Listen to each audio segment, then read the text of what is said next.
नमस्कार सभी को। मैं doctor Neha, practising doctor at Bharat homeopathy.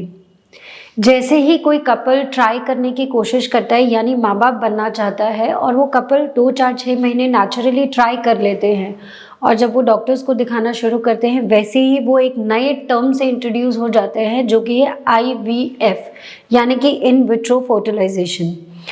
अब पेशेंट्स के मन में ये बहुत बड़ा सवाल आता है कि क्या हमें IVF कराना चाहिए, नहीं कराना चाहिए, क्या हमारे पास कोई और विकल्प है।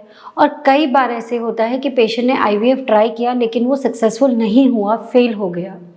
IVF एक ऐसा प्रोसेस है जो एलोपैथिक डॉक्टर्स आपको एडवाइस करते हैं जब भी आप नेचुरली कंसीव नहीं कर पाते हैं। और ये प्रोसेस पेशेंट्स के लिए, एक कपल के लिए बहुत मेंटली और इनफैक्ट पैसों से फाइनेंशियली ड्रेनिंग होता है। तो पेशेंट्स कई बार हमारी OPD में आते हैं और वो ये समझना चाह रहे होते हैं कि क्या मेरे पास IVF के अलावा कोई और ऑप्शन है, क्या मैं नेचुरली कंसीव कर सकता हूँ, या फिर एक बार IVF कराया, 2 बार IVF कराया, ट्राई किया हमने पर फेल हो गया, अब हमें आगे क्या करना चाहिए। तो आज हम इन्हीं सब चीज़ों के बारे में डिस्कस करेंगे। देखिए, हर एक केस जो हमारे पास आता है, या कोई भी कपल जो चैलेंज फेस कर रहा है, एक नई चुनौती लेकर आता है। सबसे पहले हमें मेल काउंटर पार्ट यानी कि मेल के रिपोर्ट्स को देखना चाहिए। सीमन एनालिसिस उसको बोलते हैं। देखने की कोशिश करते हैं कि जो स्पर्म काउंट होता है, यानी कि स्पर्म्स जिसने आगे जाके एग्स के साथ फर्टिलाइज होना और फाइनली बच्चा बनना है, उसकी क्वालिटी क्या है, उसका काउंट क्या है, यानी कि और उसकी स्पीड क्या है, मोटिलिटी क्या है, मॉर्फोलॉजी क्या है, उसका शेप, साइज, स्ट्रक्चर सब कुछ ठीक है या नहीं है। अगर ये सारी चीज़ें ठीक होती हैं तो हम फीमेल काउंटर पार्ट को स्टडी करते हैं, इवैल्यूएट करते हैं और देखते हैं क्या समस्या है। सबसे पहले हम बात करते हैं ओवरी की। जैसा कि आप सभी लोग जानते हैं, फीमेल में, महिला में 2 ओवरी होती है, और हर बार जब महीना आता है तो एक बार में 1 ओवरी काम करती है। उस ओवरी का काम होता है अंडा निकालना। ये सारी चीज़ें जज करने के बाद अगर ऐसा है तो ऐसे केसेस में होम्योपैथिक मेडिसिन बहुत अच्छा काम करती हैं। आपको ऐसे केस में IVF कराने की ज़रूरत नहीं है। अब हम बात करते हैं इससे नेक्स्ट स्टेज के बारे में, जो कि फेलोपियन ट्यूब्स के बारे में है।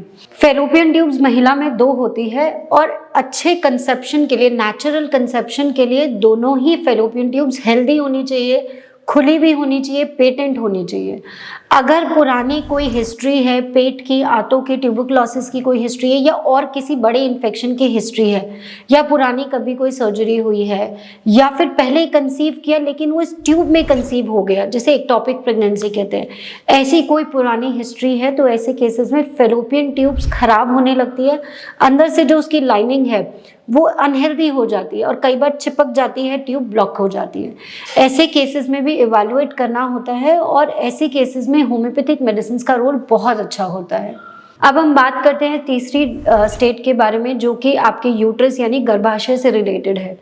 जैसे ही फेलोपियन ट्यूब्स में एग आया और स्पर्म आया, वो दोनों मिले और एक फर्टिलाइजेशन का प्रोसेस हुआ, तो जो एम्ब्रियो बनता है वो फाइनली नीचे आके यूट्रस में इम्प्लांट होता है। यूट्रस की जो सबसे अंदर वाली लेयर होती है, जिसे एंडोमेट्रियम बोलते हैं, वो हेल्दी होनी चाहिए, मोटी होनी चाहिए, ताकि वो जो बच्चा आ रहा है, जो इम्प्लांट हो रहा है, उसको हम सपोर्ट दे सके, आपकी बॉडी, आपका यूट्रस। कई बार क्या होता है कि हार्मोन्स बॉडी में सही ना होने की वजह से, ऐसे केसेस में प्रोजेस्टेरॉन का हार्मोन ज़्यादा चाहिए होता है, या फिर LH नहीं प्रॉपर मात्रा में होता, तो वो बच्चा जो है ठहरता नहीं है और मिसकैरेज हो जाता है।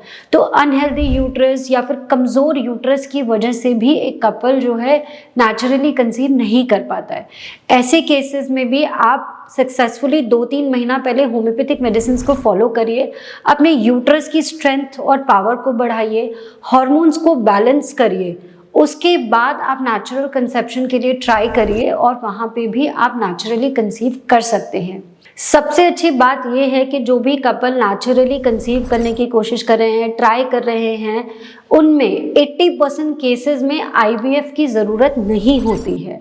अगर आप सही इलाज लें, अपनी प्रॉब्लम को समझें, रूट कॉज को समझने की कोशिश करें और सही प्लान ऑफ ट्रीटमेंट फॉलो करें, तो आप नेचुरली बिना IVF के कंसीव कर सकते हैं। सबसे बस आपको एक बात का ध्यान रखना है कि आपकी उम्र कितनी है। जैसे ही आप 35 के ऊपर हो जाते हैं, और 35 के साथ साथ AMH की वैल्यूज़ कम होती है। AMH एंटी मुलेरियन हार्मोन और ये बताता है कि आपके शरीर में एग रिजर्व कितना है, क्योंकि एग रिजर्व अच्छा होगा तभी आप जो है नेचुरली कंसीव कर पाएंगे। इन 2 पैरामीटर्स का ध्यान रखना है कि आप बहुत ज़्यादा एजिंग की तरफ नहीं है, 38-40 ये एज नहीं है और बॉडी में AMH का लेवल अच्छा है। ऐसे केसेस में आप नेचुरली बिना IVF के कंसीव कर सकते हैं। और रही बात कि IVF क्यों फेल हो जाता है, IVF फेल होने के बहुत सारे कारण होते हैं। जैसे आप सभी लोग जानते हैं कि आप जब नेचुरली ट्राई कर रहे हैं और फीमेल में भी कोई प्रॉब्लम नहीं है, मेल में भी कोई प्रॉब्लम नहीं है, तो नेचुरली ट्राई करने में भी 2-3 साइकिल्स लगती हैं और अकॉर्डिंगली तीसरी चौथी साइकिल में जाके आप नेचुरली कंसीव कर पाते हैं। वही जो नेचुरल प्रोसेस है वही IVF के थ्रू किया जा रहा है और ये ज़रूरी नहीं है कि आपने IVF कराया और ये सक्सेसफुल होगा ही होगा। IVF का सक्सेस रेट पहली साइकिल पे अबाउट 45 to 50% है, उतना ही है जितना आप नेचुरली कंसीव कर सकते हैं।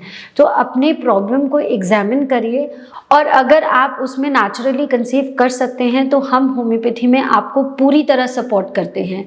आपको ज़रूरत है एक सही डॉक्टर की, सही गाइडेंस की और सही होम्योपैथिक मेडिसिन की। अगर आप भी बांझपन से शिकार हैं, इनफर्टिलिटी है, कंसीव नहीं कर पा रहे हैं और हर जगह आपको सिर्फ और सिर्फ IVF बताया गया है, तो आप भारत होम्योपैथी की टीम से अपने केस को डिस्कस करिए और जो भी बेस्ट सॉल्यूशन होगा आपके केस में हम वो आपको बताएंगे। Thank you.